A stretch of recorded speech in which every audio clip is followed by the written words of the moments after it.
सातवें चरण का मतदान हो चुका है। प्रत्येक व्यक्ति यह जानना चाहता है कि क्या होने वाला है। लोकतांत्रिक देश के लिए एक बड़ा पर्व होता है ये लोकसभा का चुनाव। मैं संदीप पांडे किसान सत्ता से आपको बताने जा रहा हूं कि 4 जून को क्या होने वाला है। चलिए शुरुआत करते हैं। एनडीए ने एक नारा दिया था 400 पार का। यह नारा बेसिकली उनको भी मालूम था कि यह मुश्किल है, लेकिन हमें जहां तक लगता है यह नारा उन्होंने जानबूझकर विपक्ष को गुमराह करने के लिए दिया था कि वो यह मान ले कि वो लड़ाई में नहीं है। और हुआ भी ऐसा। 2 चरण बीतने के बाद तीसरे चरण से विपक्ष को ऐसा एहसास हुआ कि अब हम जनता के पास जा सकते हैं और उस एनर्जी के साथ, क्योंकि जनता ने तब तक बीजेपी के जो काम है, बीजेपी ने जो गलतियां की थी उसको उजागर करना शुरू कर दिया था। यूं कहिए शुरू के 2 चरण में यह बात क्लियर हो गई थी कि हम बीजेपी के साथ नहीं हैं, लेकिन तब तक देर हो गई थी। क्या होगा अब हम आपको सिलसिलेवार तरीके से बताते हैं। आंध्र प्रदेश से शुरुआत करते हैं। हमारे यहाँ चूंकि अल्फाबेट का कल्चर भी है तो हम उसको लेके चलते हैं। हमारे यहाँ जो राज्य हैं, केंद्र शासित प्रदेश हैं, हम उन सबको एक साथ मर्ज करके आपको कैलकुलेटिव इंफॉर्मेशन दे रहे हैं। यह रुझान किसान सत्ता सबसे पहले दे रहा है, सबसे सटीक। तो चलिए, मैं चाहूंगा आप चैनल पे नए हो तो चैनल को सब्सक्राइब जरूर कर लीजिए, क्योंकि बहुत सारे इंफॉर्मेशन ऐसे ही काम के आपको आगे भी मिलते रहेंगे। आंध्र प्रदेश से शुरू करते हैं। आंध्र प्रदेश में जगनमोहन रेड्डी का एक बड़ा कद है और उनका एक प्रभाव है। यही वजह है कि पिछली बार भी यहां एनडीए को कोई सीट नहीं मिली थी और इस बार भी यही होने वाला है। आंध्र प्रदेश में भाजपा नील है और पिछली बार वाला फिर से रिपोर्ट कार्ड कायम रहेगा। आइए अंडमान निकोबार की बात करते हैं। वहां यह एक केंद्र शासित प्रदेश है और यहां से कुलदीप राय मात्र एक कैंडिडेट जीते थे कांग्रेस से, और इस बार भी वही जीतेंगे। मतलब ये सीट कांग्रेस को जा रही है। अरुणाचल प्रदेश पे आइए। अरुणाचल में 2 सीटें भाजपा ने जीती थी, लेकिन इस बार यह दोनों सीटें इंडी गठबंधन को जाती हुई दिख रही है। अब बात करते हैं असम की। असम में पिछली बार एनडीए ने 9 सीट जीती थी, एक बड़ी बात है। लेकिन जो घटनाक्रम अभी इन 5 सालों में घटे हैं, यहाँ पे एनडीए को बहुत बड़ा नुकसान है। और किसान सत्ता का यह मानना है, किसान सत्ता का जो सर्वे है, जो आकलन है, उसमें दिख रहा है कि 5 सीटें 9 में से 5 सीटें लूज कर सकती है एनडीए।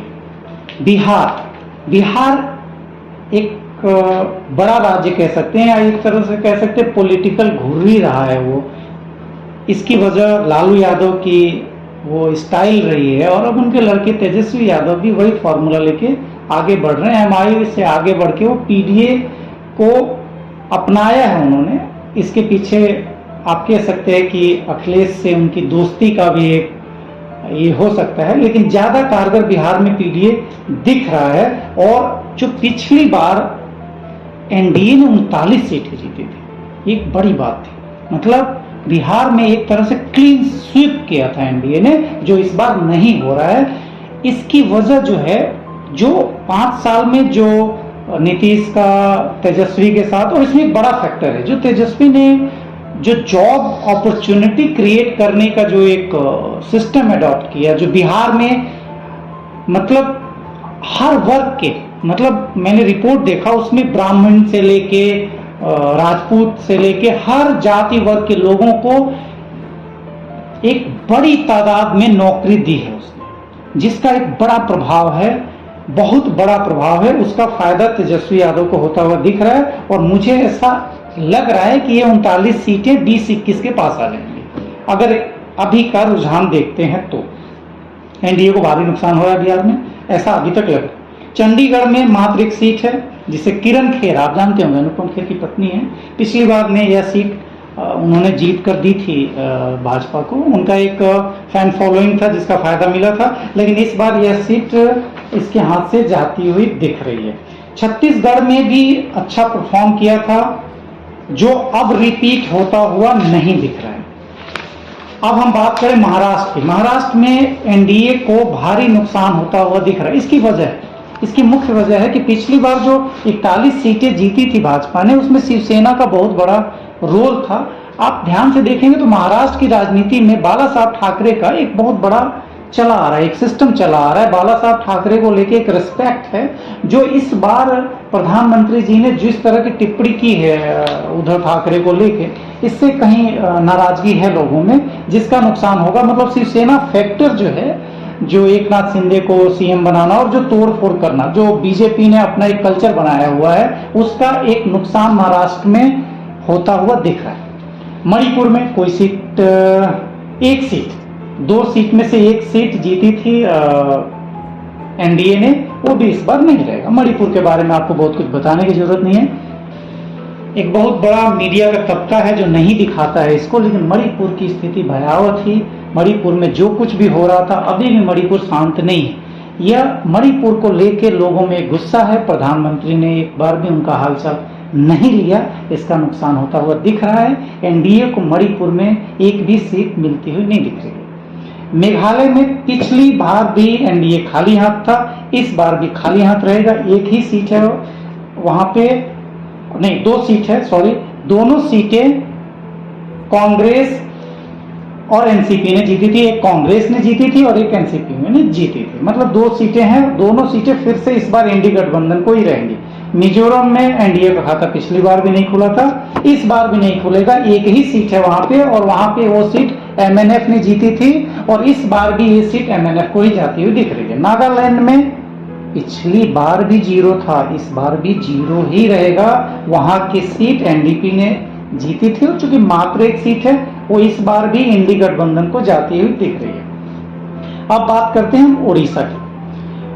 उड़ीसा में एक बड़ा नुकसान है एनडीए को। पिछली बार उड़ीसा में 8 सीट जीता था एनडीए ने, लेकिन जिस तरह से उड़ीसा में नवीन पटनायक, जिनको नवीन बाबू भी कहा जाता है, आपने प्रधानमंत्री के संबोधन में सुना भी होगा नवीन बाबू के बारे में। नवीन बाबू को लेकर जो प्रधानमंत्री ने बातों बातों में जो बात कह गई, उसका नुकसान होता हुआ दिख रहा है, क्योंकि स्वास्थ्य पर टिप्पणी शायद वहां के लोगों को थोड़ा बुरा लग रहा है नवीन बाबू को लेकर। आपने कई बार इसके रील्स देखे होंगे, वीडियो देखे होंगे, जिस तरीके से उनके स्वास्थ्य को लेकर भाजपा की तरफ से टारगेट किया गया, उससे एनडीए को वहां नुकसान होता हुआ दिख रहा है। जो 8 सीटें हैं वो शायद 4 के करीब रह जाए। पुडुचेरी जो एक केंद्र शासित प्रदेश है, एक ही सीट है वहां पे, कांग्रेस ने जीती थी, इस बार भी वो कांग्रेस को ही जाती हुई दिख रही है। हिमाचल प्रदेश में आते हैं।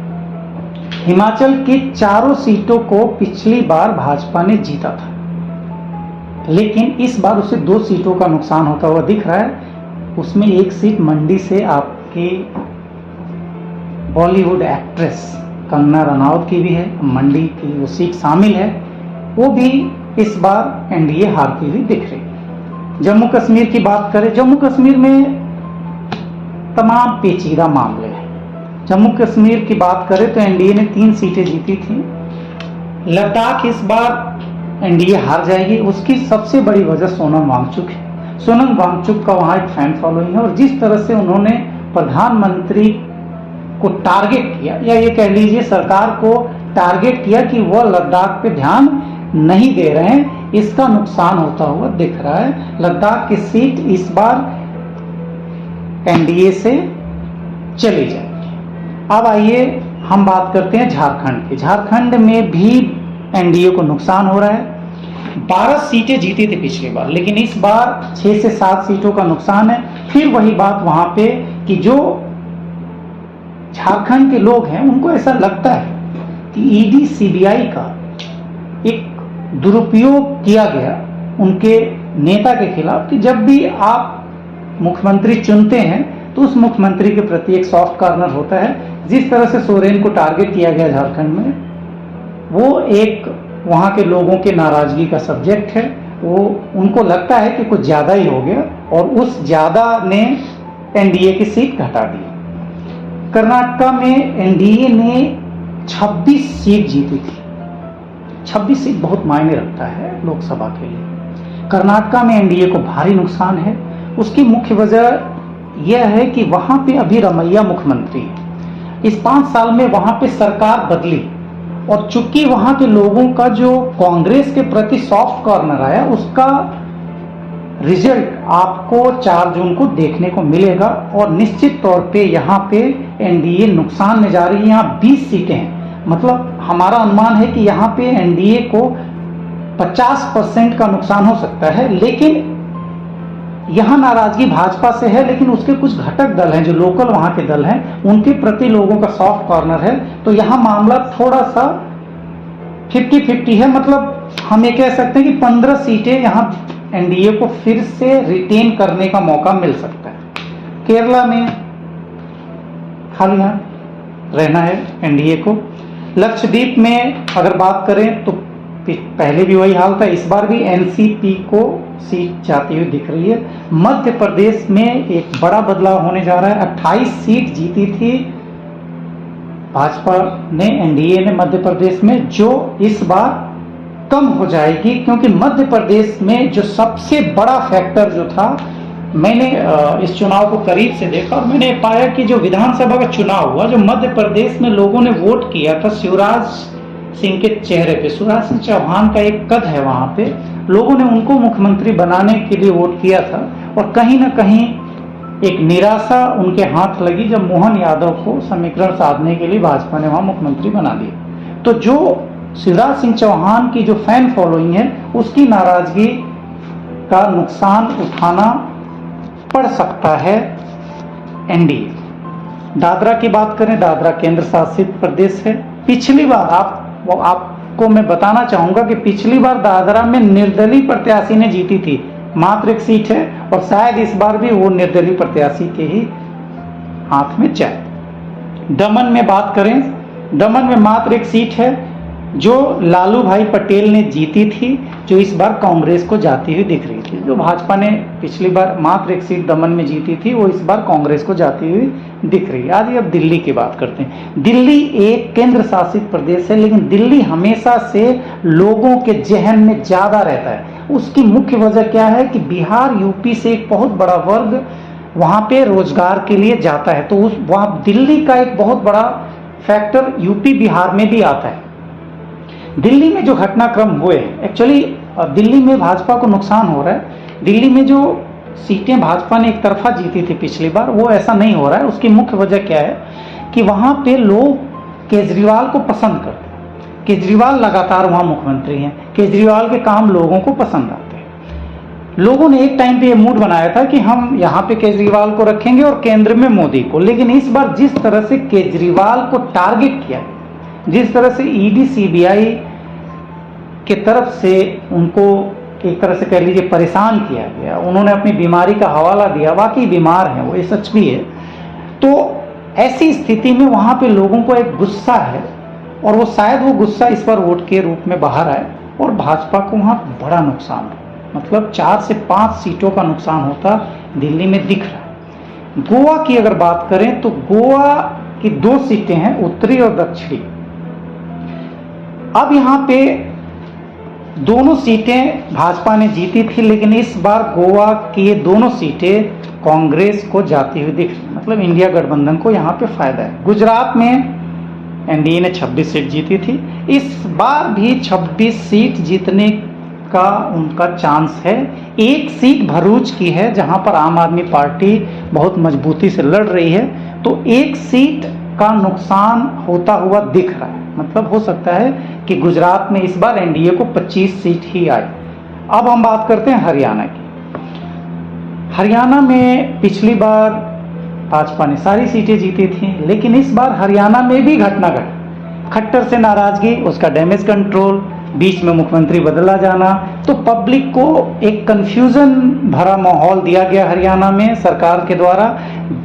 अब लोगों को लगता है कि हमें हरियाणा में बदलाव करना चाहिए, जिसका नुकसान होता हुआ एनडीए को दिख रहा है, शायद 50% पे आ जाए इस बार। पंजाब में पिछली बार एनडीए को 4 सीट मिली थी, इस बार वह भी जाती हुई दिख रही है। उसकी वजह है भगवंत मान। भगवंत मान को लोगों ने एक मौका दिया और उन्होंने मुख्यमंत्री के तौर पे लोगों का दिल जीता।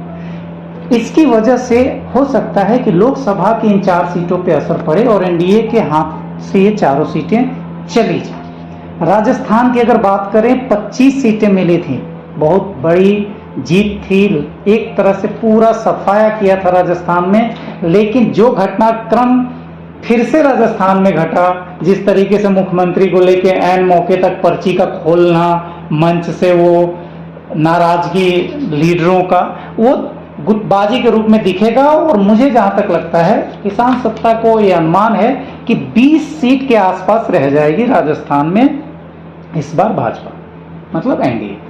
सिक्किम में जो स्थिति है वो किसी से छुपी नहीं है और इस बार भी सिक्किम इंडी गठबंधन को जाता हुआ दिख रहा है। तमिलनाडु में जो एक सीट पहले एनडीए ने जीती थी और वहां से रविंद्रनाथ ने वो सीट जीती थी, इस बार भी वो लग रहा है कि वो जीत जाएंगे।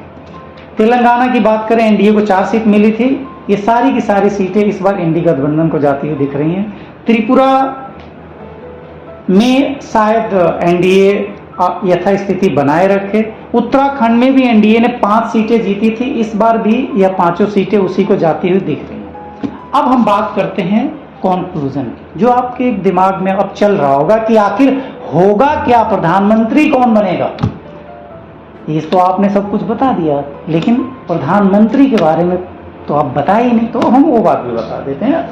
हाँ, एक तरफ का क्लियर है मोदी, दूसरी तरफ कौन बनेगा वो अभी इंडी गठबंधन का अपना एक कार्यक्रम जो उनको करना है, शायद आज एक मीटिंग खड़गे ने रखी थी, किन्हीं कारणवश वो स्थगित हो गई है, नहीं हो रही है। एक बहुत बड़ा जो सवाल है वो उत्तर प्रदेश का है।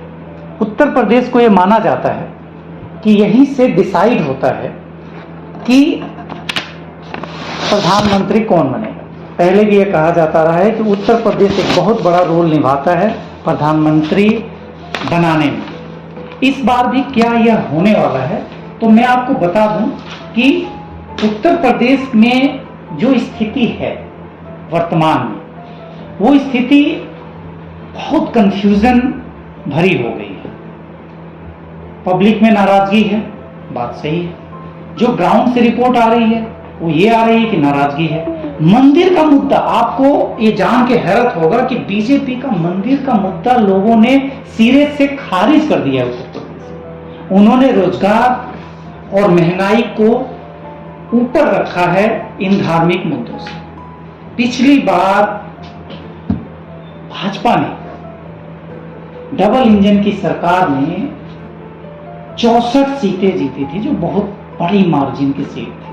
64 सीटें, कुछ सीटें तो ऐसी हैं जो 2-2 लाख से जीती थी भाजपा ने। तो सवाल ये उठता है कि क्या इतना बड़ा परिवर्तन हो सकता है कि ये लाखों लाख का मार्जिन दूसरी तरफ शिफ्ट हो और वो गठबंधन को सीट मिल जाए, एक बड़ा सवाल है। दूसरी बात, जो 10 सीटें मायावती ने जीती थी, निश्चित तौर पे मायावती ने जिस तरीके से ये चुनाव लड़ा है, उनको हमीरपुर को छोड़ दो, कोई सीट जीतती हुई नहीं दिख रही है। तो ये 10 सीट जा किसको रही है, ये एक बड़ा सवाल है।